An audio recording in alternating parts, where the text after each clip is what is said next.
부동산에 올랐어라 꿈을 안고 올랐어라.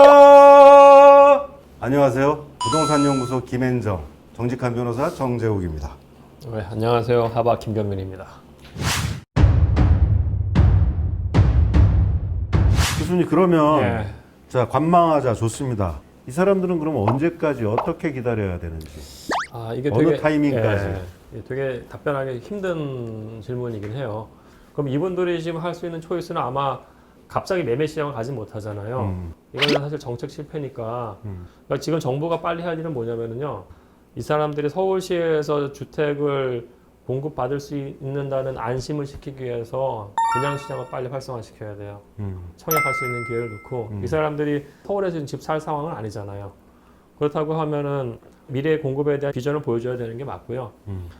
아니면 이분들이 할 수 있는 초이스는 경기도권의 전세 또는 매매 시장으로 갈 가능성도 있고요. 근데 경기도권의 매매도 지금 많이 오른 상태이기 때문에 매매를 추천드릴 수는 없어요. 예. 어떤 자본주의 시장 안에서 이 모빌리티 이동성이라는 건 되게 중요한 건데 제가 데이터상으로 봤을 때도 매매 시장 굉장히 축소될 거고 전세 시장 축소될 거거든요. 그러면 분명히 이주를 하려는 사람들이 어딜 못 가는 상황이 온 거잖아요. 그러니까 지금 옵션이 없는 상황이나 다름없어요. 지금 예. 전세가가 폭등하고 있는 거는 사실이라고 봐야 되겠죠. 그거는 사실이에요. 깡통 예, 전세 우려 기사도 어느 정도 맞습니다. 진실에 기반한 그렇죠. 전세 값이 오르는 이유는 예. 전세 물량이 적어서잖아요. 적죠. 예. 그래프를 보면은 거래량만 봤을 때 확실히 차이가 나요. 사실은. 그러니까 이게 지금 월별 트렌드거든요.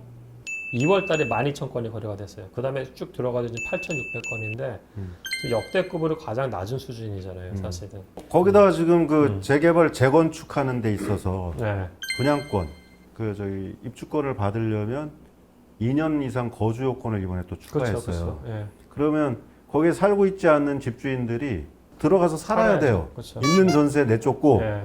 그렇기 때문에 전세 물량은 더 주는 거죠. 목동에 그래서 사실 전세 물건이 나온 게 좀 과장일지 모르지만 한 건도 없다는 얘기가 있습니다. 아, 그래요? 왜냐면 그 목동이 곧 재건축하잖아요. 예. 2년 거주 요건을 채워야지 집을 받을 수 있으니까 들어간다는 거예요. 살고 싶지 않아도. 예. 그렇죠. 사실 제가 보니까 평균 대비 한 70% 수준이네요. 30%가 없어진 거네요. 30% 정도가 전세 물량이 없어진 없어졌다. 거죠. 예. 예.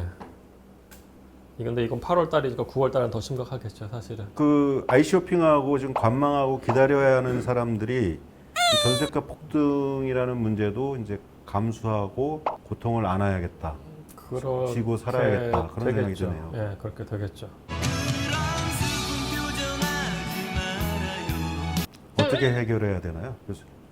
어떻게 해결해야 되나요? 교수님? 해결 방안이요? 예. 정부 못하고 정부가 해야죠.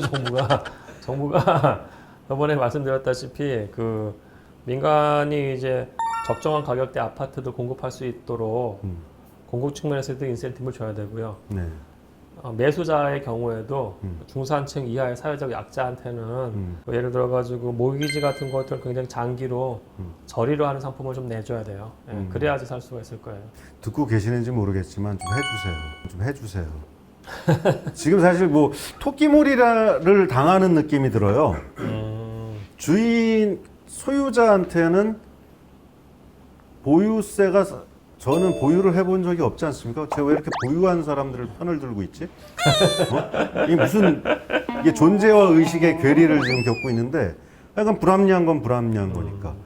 보유자는 보유세 내지는 등등등등 세금이 증가하고 있고 심지어는 임대사업자로 혜택 주겠다고 해놓고 그 부분 다 폐지해버리고. 쏘하죠. 예. 네, 뭐 그래서 팔면 또 양도세 엄청 나오고. 그러니까 지금 많이 올랐으니까 조금만 드시고 세금 내고 나가세요라는 거는 인간의 본성에다가 이제 권유는 할 수 있어도 강요할 수 없는 거잖아요. 네, 그렇죠. 예. 나 5억 벌었는데 2억 5천 예를 들면 뭐 양도세 내라.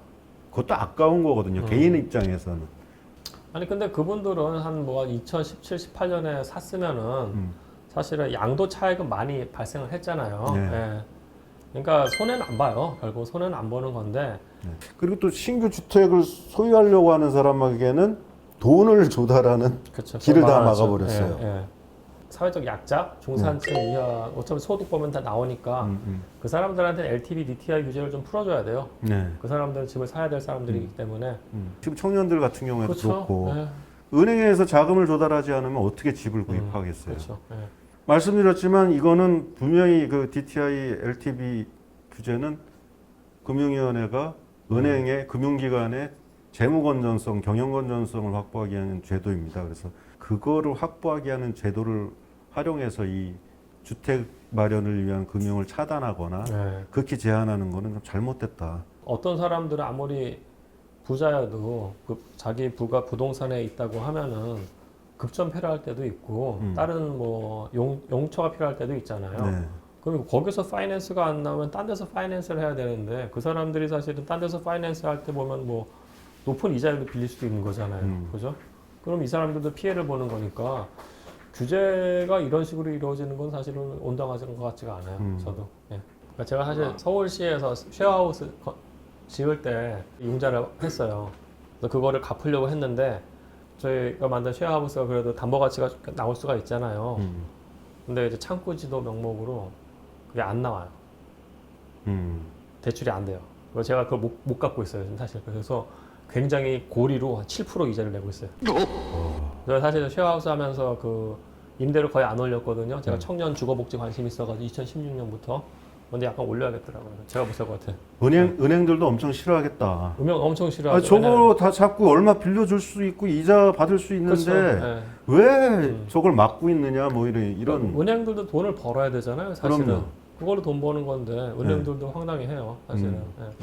임금을 체불하고 있는 사람이 이거 해보려고 싶어요. 예. 그래서 안 되겠다. 집이라도 담보를 잡아서 예. 해결하겠다는 의지가 있어서 갔는데도 안 되나요?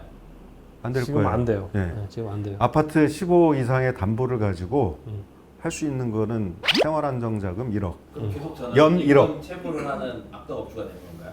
그렇겠죠. 네. 그냥 비난 받으시면 됩니다.